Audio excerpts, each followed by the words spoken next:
नमस्कार, मेरा नाम है हिमांशु पाराशर और आप देख रहे हैं hashtag Himanshu songs YouTube channel. चलिए स्टार्ट करते हैं। Difference between economic and non economic activity के बारे में पढ़ेंगे।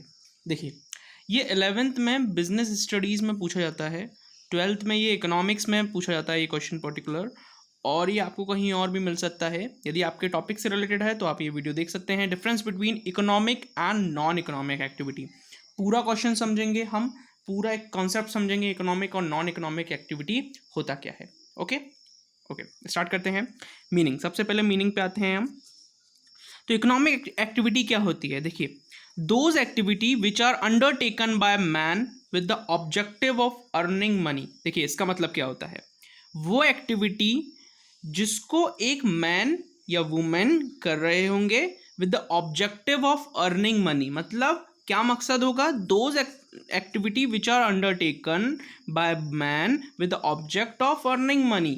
इसका मतलब ये हुआ कि मैं कोई काम कर रहा हूँ किस चीज़ के लिए? पैसा कमाने के लिए। जैसे आप अभी जो मेरी वीडियोस को देख रहे हैं, अभी आप अगर आप अभी इस वीडियो से लेक्चर्स जो ले रहे हैं मेरे से, जो गाइडेंस ले रहे हैं इकोनॉमिक और नॉन इकोनॉमिक एक्टिविटी का, उसमें अगर मैं आपको स्कूल में पढ़ा रहा होता अभी, है ना, और मैं आपसे पैसा चार्ज कर रहा होता या कोई कोचिंग सेंटर में पढ़ा रहा होता और पैसा चार्ज कर रहा होता, तो मैं क्या कर रहा होता? मैं अपना काम कर रहा होता, है ना, और मेरा ऑब्जेक्ट क्या होता?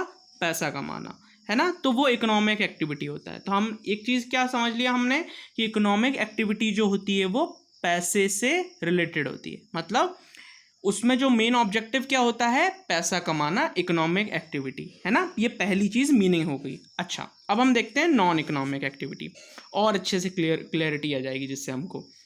The activity don't concern themselves with the money, or in which money is not involved, but for the done for pleasure or out of emotions are called non economic activity. देखिए, non economic activity का मतलब क्या होता है? जैसे मैं अभी आपको जो पढ़ा रहा हूँ, वो किस लिए पढ़ा रहा हूँ? अपनी खुशी के लिए, अपने डिज़ायर के लिए, है ना।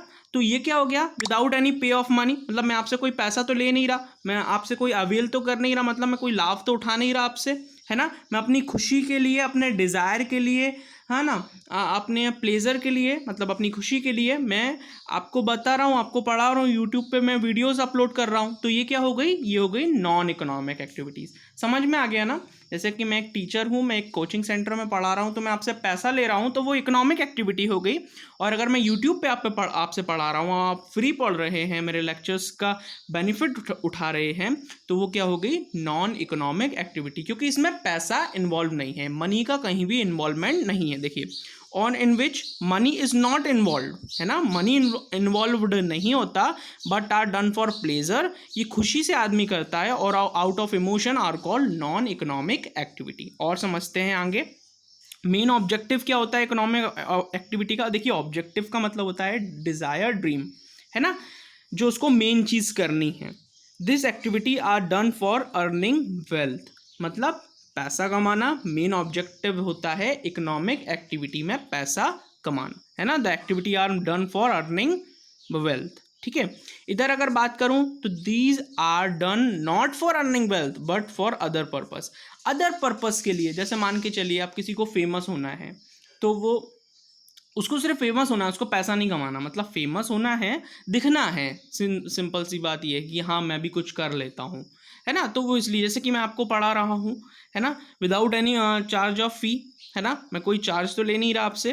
तो these are done not for earning wealth, मैं वेल्थ के लिए नहीं कमा रहा, मतलब वेल्थ के लिए नहीं पढ़ा रहा आपको, but for other purpose. Other purpose के लिए, मतलब मेरे कुछ उद्देश्य होंगे, है ना, उन चीज़ों के लिए मैं आपको पढ़ा रहा हूँ।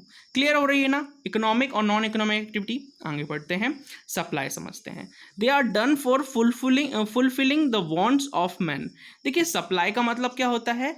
एक जगह से दूसरी जगह, मतलब कोई चीज़ सप्लाई हो रही है, मतलब मैंने आपको कोई लेक्चर्स प्रोवाइड किया, तो इन्फॉर्मेशन जो मेरे पास थी वो मैंने आपको दी, तो उसका मतलब क्या हो गया? वो सप्लाई हो गया। क्लियर? क्लियर है ना। तो they are done for fulfilling the wants of man. जैसे आपकी कोई चाहत है, या they are done for fulfilling the wants of man. देखिए आप, हाँ, तो हम सप्लाई के बारे में पढ़ रहे थे।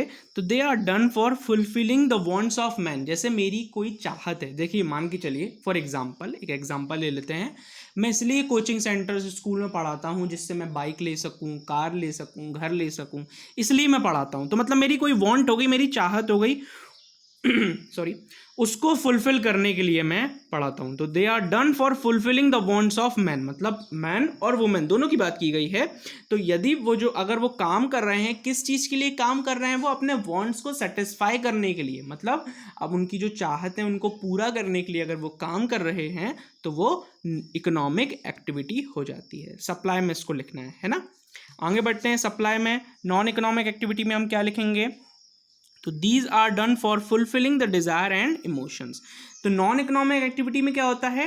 डिज़ायर और इमोशंस फुलफिल हो जाते हैं। जैसे कि मैंने आपको बताया था मैं यूट्यूब पे क्यों वीडियोस अपलोड करता हूँ, जिससे मैं आपको एक ऐसी इन्फॉर्मेशन दे सकूँ जो आप प्रैक्टिकल में यूज़ कर सकें, है ना, जो आप प्रैक्टिकल में यूज़ कर सकें। इसमें एक लास्ट में एक पॉइंट बताऊंगा मैं, जो आप प्रैक्टिकल में यूज़ कर सकते हैं, रियल लाइफ में यूज़ कर सकते हैं, है ना। ओके, आगे बढ़ते हैं एग्जाम्पल्स में। तो ये वाला पॉइंट क्लियर हो गया होगा। These are done for fulfilling the desire and emotions, मतलब अपनी खुशी के लिए, है ना, और अपने सपने के लिए, अपनी मेरा कोई पर्टिकुलर इंटरनल पर्पस होगा, है ना। ओके, एग्जाम्पल्स देखते हैं। इकोनॉमिक एक्टिविटी में कौन कौन से एग्जाम्पल्स आते हैं। तो जैसे अगर आप कोई काम करेंगे आगे, तो आपको पता होगा, यही एक प्रैक्टिकल पॉइंट है। जब आप कोई आगे जाके काम करेंगे ना, 11th 12th ग्रेजुएशन के बाद या 12th के बाद अगर आप कोई काम करते हैं, तो आपको पता चलेगा कि मैं इकोनॉमिक एक्टिविटी कर रहा हूँ या नॉन इकोनॉमिक एक्टिविटी कर रहा हूँ, है ना। तो वो क्या होगा, देखिए, transportation of goods, accepting deposit and lending money. देखिए, ट्रांसपोर्टेशन ऑफ गुड्स में क्या होता है, एक जगह से दूसरी जगह जाता है ना, तो वो क्या होगी, इकोनॉमिक एक्टिविटी होगी। पैसे से ही जाता है, सब कुछ पैसे से ही होता है उधर। Accepting deposits and lending money by banks आपका डिपॉजिट एक्सेप्ट करता है और आपको लोन प्रोवाइड करता है, तो वो भी एक इकोनॉमिक एक्टिविटी हो गई, क्योंकि पैसे का खेल चलता है पूरी तरीके से वहाँ पर। हम बात करें इंश्योरेंस की, तो हम प्रीमियम देते हैं, है ना, वहाँ से पैसा मिलता है फिर हमको मैच्योरिटी पर।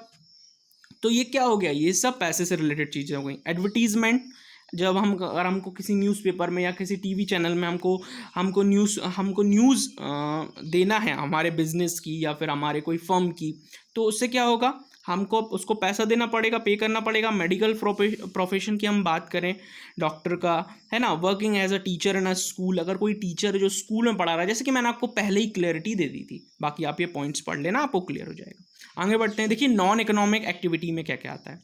Nursing of child by mother, मतलब nursing of child by mother, एक छोटा सा बच्चा है, उसकी माँ उसकी नर्स है, तो वो क्या उससे पैसा चार्ज करेंगी?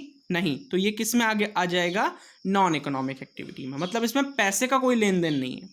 Services done to his family by our doctor, मतलब हमारा जो फैमिली डॉक्टर है, हमारे घर पे कोई बीमार हो गया, वो फैमिली डॉक्टर आया और उसने ट्रीटमेंट किया, है ना। मोस्ट ऑफ द केसेस में फैमिली डॉक्टर जो होता है वो पैसे नहीं लेता, है ना, मोस्ट ऑफ द केसेस में। Okay, teaching own son at home, मान के चलिए कि मेरा कोई बेटा है या बेटी है, मैं उसको पढ़ा रहा हूँ, है ना, तो मैं अगर उसको पढ़ा रहा हूँ तो मैं उससे क्या पैसे लूँगा?